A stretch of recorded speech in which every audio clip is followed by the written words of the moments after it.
pyramid and find Eggman's secret base. There's gotta be a way to get to outer space from here. We don't have much time. Let's go!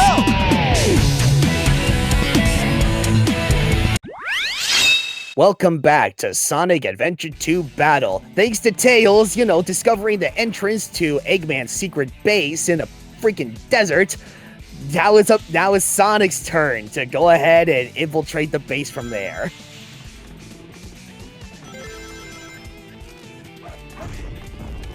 Oh, okay. Okay, that part right there is really annoying. When you open the door, like, you bounce off of the hourglass, which, obviously opens the door and you gotta go through the opening in time, there is that. But if you're unlucky enough, you could potentially land onto Omochao, and then you gotta sit through him listening to him say, "Flip the hourglass to open the door. Watch the hourglass. The crap out of him. Door close when time is up." Oh, by the by, here's Sonic's next upgrade, the bounce bracelet.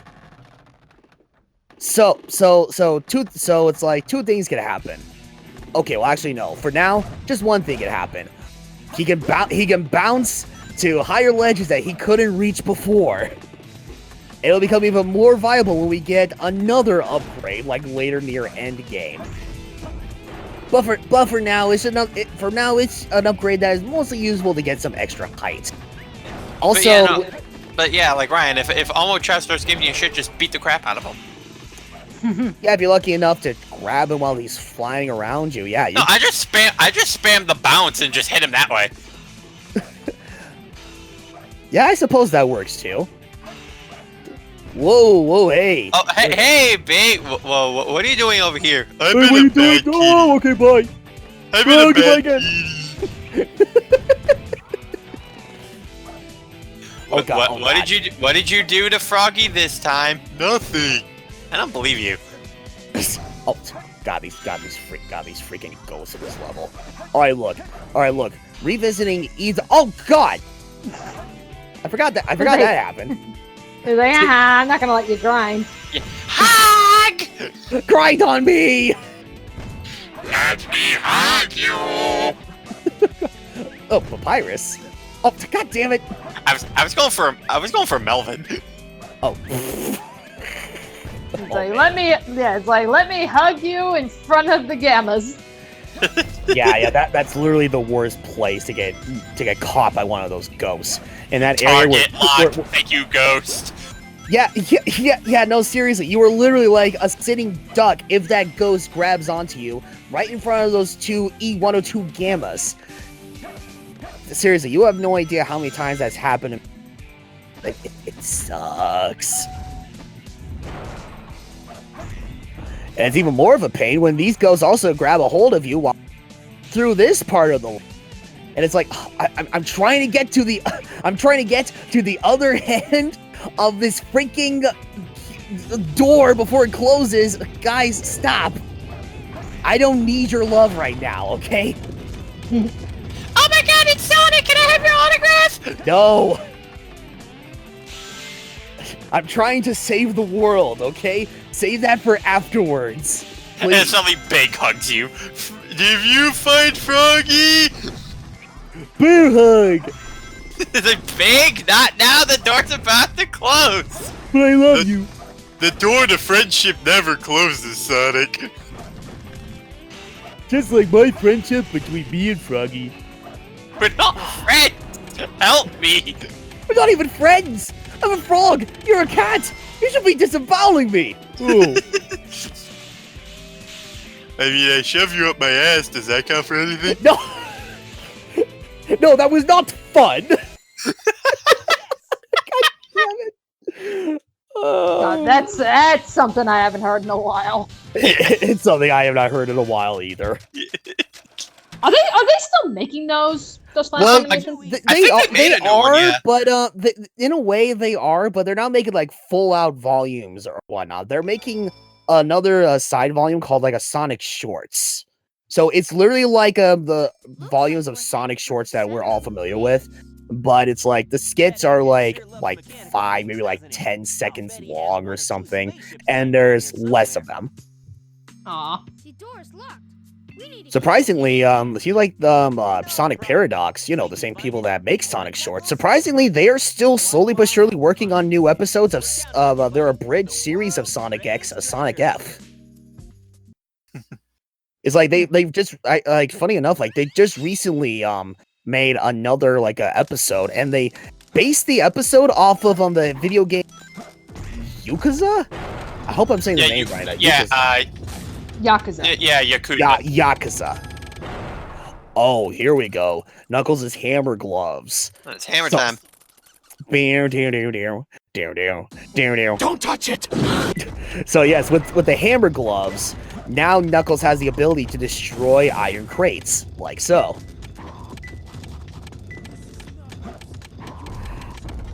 Now, I know what. Okay, now, oh man. Okay. What am I trying? Okay, I'm trying to go back to what I was saying, like in a previous part about like how some of the later levels be a bit tedious in times. Now, okay, I will say this. Even though this level is slightly bigger than Aquatic Mine, and I guess dare I say probably just the exact same size as 8 quarters for obvious reasons. But I mean, it's like, okay, regardless of how you have to maneuver, you know, around this entire, like, tomb of such, and while it may seem like a little bit of a maze at times, honestly, I've had a much better time navigating this level compared to Aquatic Mine. If only because, like, okay, well, for one thing, this level is nice enough. I believe Egg Quarters did the exact same thing too, where it's like when you get to like certain parts of the level or whatever, they do provide you with a map, so at least you know like where to go next if you want to get to the green chamber or the red and blue chamber or how to get to the middle. You know, it's easy to navigate and such as you're going through this entire like a maze-like level and such, and just with that, it makes it a bit more straightforward than it looks. But yeah, it's like, it's still definitely a whole lot better compared to, you know, controlling the water levels in Aquatic Mine, where it involves nothing but backtracking if you're unlucky enough to get a certain Master Emerald piece with the incorrect water level. Okay, how did you get into the reactor? I don't know! I don't know, ask Froggy, he's in here. I followed Froggy in here and I can't get out! Help! You should have thought of that before you defied physics. Yeah. Okay, you know what? I didn't even mention this.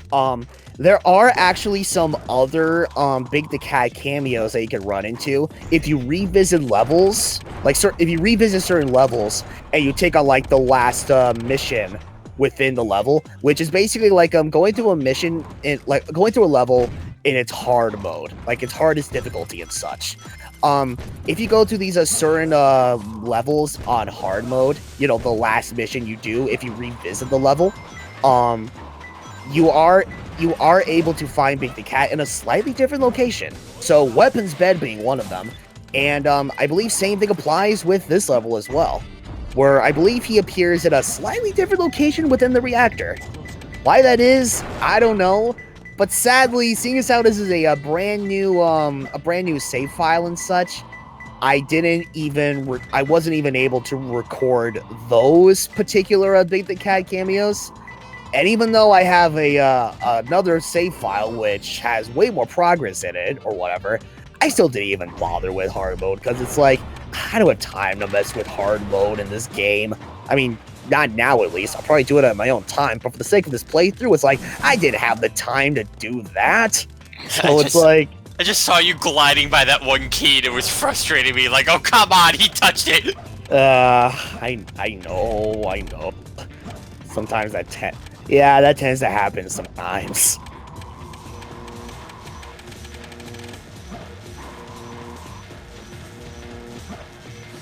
Now I will say this. It's like there is one thing that I will say about Death Chamber and such. It's like, especially when you're having the hardest time trying to find like the last key that you need to get or whatever. Yeah, I mean at that point that's where it can be a little bit tedious and such. But honestly, again, considering how this level seems a bit more straightforward compared to Aquatic Mines, you know. especially with the map and such. It's like, it's still not as big of a deal as it looks. But again, at times, depending on where the key is located, it can be a little bit annoying. Shut up, Omotel! Shut up. It's like, yeah, Omotel! No one likes you! Go away! Okay. Oh, come on. Wait. Omochow, I blame you! Oh yeah, that's right. Apparently it was in front of the scorpion See, symbol. look, he's right on the results screen too. He plotted this. That's what you Say get for you not will. listening to me. It's like, you will recognize me. No, I won't. You don't exist. Oh my I'm god. telling the principal on you. Go ahead. I'm out of school, you fucking idiot. Oh yeah. Boss battle with freaking Knuckles and King Boom Boo. Yeah, what? Yeah, just out of the blue, it's like, okay, now we have a Mac Ghost to take down. I remember the Sonic X anime shoehorning this guy in. I don't. Yeah, it's like it was just some random episode where it's like, oh, we're gonna go to a movie theater because Chris Thorndyke's mom is working there now, and apparently the place is haunted by ghosts and King Boom Boo is there. Ooh. Yeah, gotta have that reference. Even though it's Sonic X pretty much like retold Sonic Adventure 2. Yeah. And yet never brought this guy in there. It's like, hey, if you wanted to bring him in, you could have done that. I don't know. Honestly, I mean, this could very well be because, I saw the Japanese version of Sonic X, like in regards to like the last episode, like I believe it was episode 32, where they pretty much retold like the last story in this game. Honestly, yeah. I think the Japanese version of of the last story of SA2 is the best way they could have, told the story of the last story, in Sonic X. Cause it's like with when 4Kids did it, freaking yeah, obviously it didn't feel the same because not only was a bunch of stuff cut out, and a bunch of stuff was altered because this was 4Kids back in the day, and they gotta make it family friendly, for obvious reasons. But no, it's like with the Japanese version, it's like even just from looking at the subtitles, you could tell this, like, they were pretty much staying true to what was being told, in the original game. Hell, you know what? They even added in some anime exclusive content that we didn't normally see in the original game. I mean, I'll briefly get more into that when we actually get to the last story in this game. But it's like, no, really, it's actually really interesting, like, on what little details, like these little extra details they added to the Japanese take of a Sonic Adventure 2 through Sonic X, compared to the original game, and especially compared to 4Kids. Minion, it would be so much easier if you didn't keep carrying that hourglass. Yeah, this is my favorite hourglass. No one's gonna take it. Oh no! What the fuck? Oh, that was pretty rough. You took the Master Emerald. I thought it was Froggy. I wanted to make a wish on it. Bring Froggy here. Come and get some. Oh, and here's the opening there's a cinematic that BJ used for his What If Eggman was. Oh, by the way, that guy was my ride here. You have no idea how heavy he was. I knew I should have signed up to Uber. Oh, and that line right there, that is something, that is actually a line of dialogue Eggman says if you were to replay this cutscene within the Dark story. But again, seeing as how I pretty much combined both stories into one huge timeline, I went right ahead and implemented that exclusive line myself. So, where was the cutscene? Where was the cutscene that BJ ripped, where the Golem's face is replaced with Sakurai? That was photoshopped. Oh, I'm sorry. Or Adobe Premiere or whatever program he uses to edit. Meanwhile, I'm imagining Big is just watching this going like, whoa, platforms changed. Ah, frick. Okay, normally those are platforms that are sticking out of the Egg Golem's back. They're supposed to, automatically come out, but man, they were taking their sweet time doing just that. So it's like, Egg Golem, what happened there? Come on. Don't you want me to get that restraining mechanism off of your head? Come on.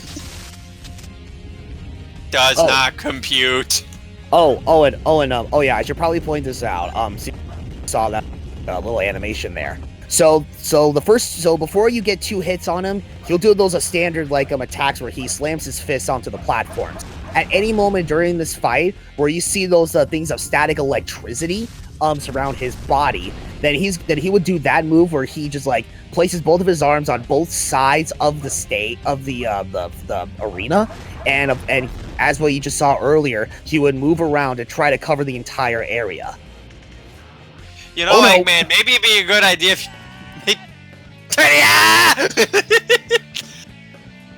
Sonic giving in to his melee fox, but melee with the thing. Now watch my wave shine. He's like, Taya! It's like, Eggman, maybe it'd be better if you didn't program the Golem to have that for his back. It's kind of weird, actually. It's like, I mean, correct me if I'm wrong, but Eggman created the Egg Golem, and yet for some reason he had to somehow implement a restraining mechanism for his own creation.